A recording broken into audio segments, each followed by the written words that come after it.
Hello everybody, welcome to my channel. Getting ready to do my first rambling on the road on my brand new Super Chief Limited. I'm going to do a little quick review of my first thoughts on this bike so far. I don't have too many miles on it yet. This will actually be the first time I get a chance to take it up on the highway, try out the cruise control and everything. Let's talk about it on the way to work. You think you know me?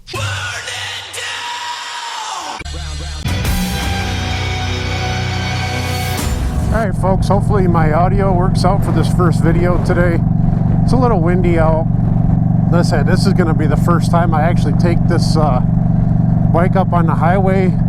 I'm actually using the Ride Command maps. I have it connected to my phone and I have it connected to my Cardo headset. Honestly, that was really easy. I mean, read your owner's manual, of course, if you're trying to set up stuff for the first time. Being that this is the first real ride, not from the dealership, I'm still learning a little bit about it.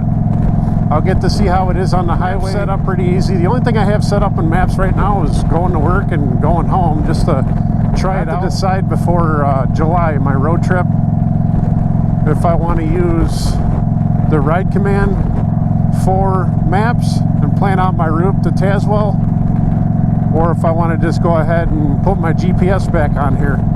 I'd rather wait till I get new bars or do whatever I'm going to do to this bike before I start adding stuff to the handlebars. I might put my 360 camera on here for one of my rides this summer beforehand.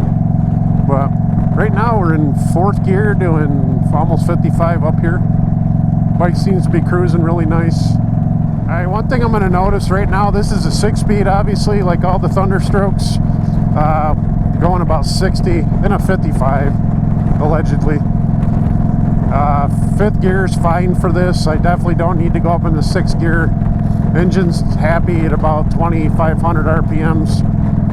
This is actually going to be the first time I see how the gas mileage is on it. And of course the engine's still getting broken in, so all that will change. The other thing with break-in too, they don't recommend you stay above 3,000 RPMs for too long. At least during the initial break-in period, which is 500 miles for the first oil change. I always say 1,000 miles just to be careful with it, you know. Brand new motor. Want to take care of it. Want it to last as long or maybe even longer than my Indian Scout 60 did. So, I mean, that was still going. I did the proper 500 mile oil change on that. And not sure if I want to use the Indian oil change kit. Maybe I will for the first time around, because they do 2040 semi-synthetic, and I kind of like to go with full synthetic in here, you know. I think that would be better, honestly, but maybe I'll just do the Indian kit first. There's a Klotz oil kit change kit for the Thunderstroke. That is actually 2040 full synthetic, and it comes with your everything you need. Alright, I'm being gentle with it right now, keeping my shifts below 3,000 the best I can. Right now I'm doing 70 at 2,500 RPM, so we'll just take it easy on it first couple times I'm on the highway. Hopefully I'll get a few rides this week. What I want to gauge today is this is the 23.5 inch windshield. India makes a 26.5 inch. It's funny, this is 23.5. I don't know, it looks smaller than what I had on my Scout 60, but I measured it. It's 23.5. I don't know if it's as wide as my Memphis Fats was. Windshield seems pretty solid though. Like, I've heard people in the past complain about the factory windshields, at least on the Scout, being too soft.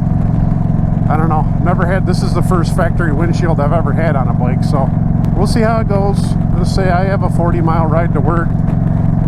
We'll see how the GPS seems to be working pretty good. Alright, I'm trying the cruise control out for the first time. Took me a minute to figure out how to use it the right way.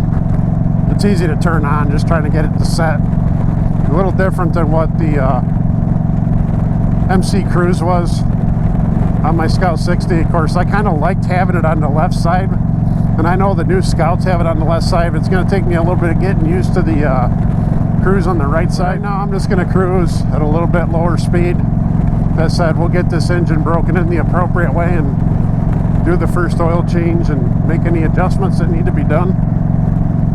Hopefully I can get to 500 miles fairly quick. And of course, to disengage the cruise control, you can blip the throttle forward. All right, that was interesting. Guy didn't want to pass the little convoy there just because state troopers are there. They're just leading a wide load, man. Just like your mom likes a wide load. Initial thoughts so far on this ride. We got 23 miles. We're almost halfway through the 40-mile ride. Windshield's fine for right now. It keeps the wind off me pretty good, other than, you know, the typical stuff that comes up from the lower part of the bike, the buffeting. Buffeting's no worse than it is on any other bike with a windshield, honestly. Maybe before winter I'll get the 26-inch. Keep both of them. Keep this one for summer, or get the bigger windshield for when the weather starts getting colder again. I have my hand guards and my black mirrors off my Scout 60, so I'm going to put them back in there so my hands will be protected by that. I have my first mod already sitting in the Scout shed for this. I'll do a video for that. That'll probably be the next video I do on this. I probably won't do anything else until I start doing the upgrades. And my initial thoughts are this bike's pretty good on the highway. These roads are all freshly paved last year, so cruise control definitely seems to be working better than what I had on the MC Cruise on my Indian Scout 60.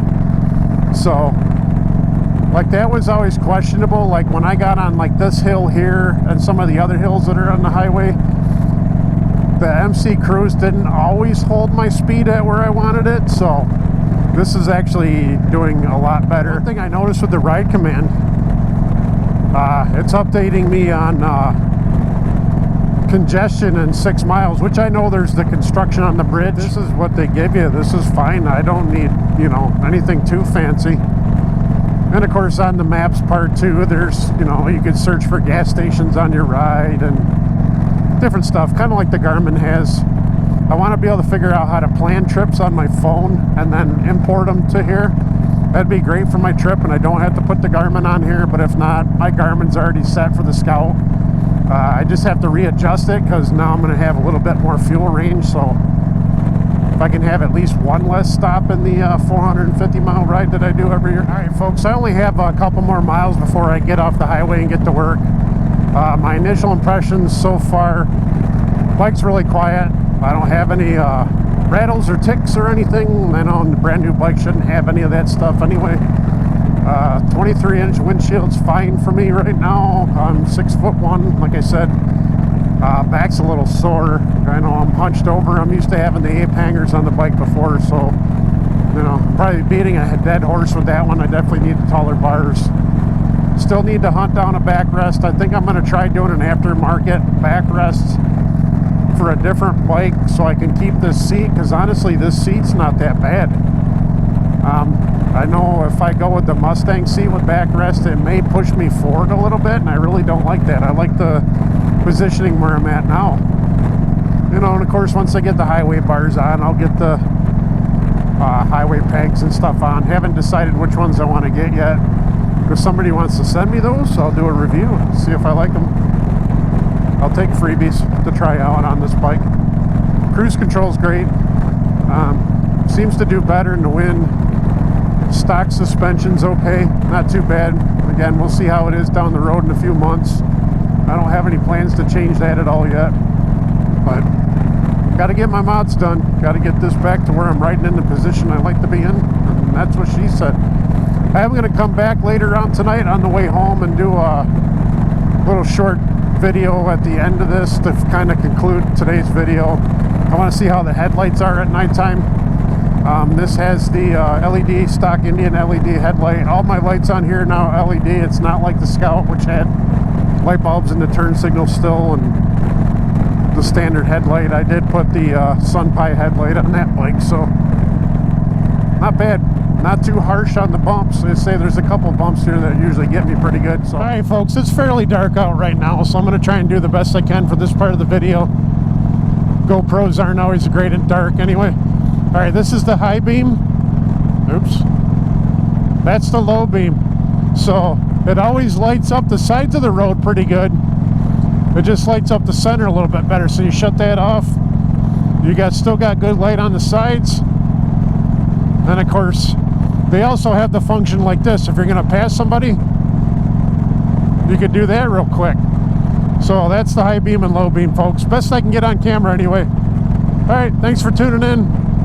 Nice ride on the Indian Chief, first time on the highway. More videos coming next week. Bye for now.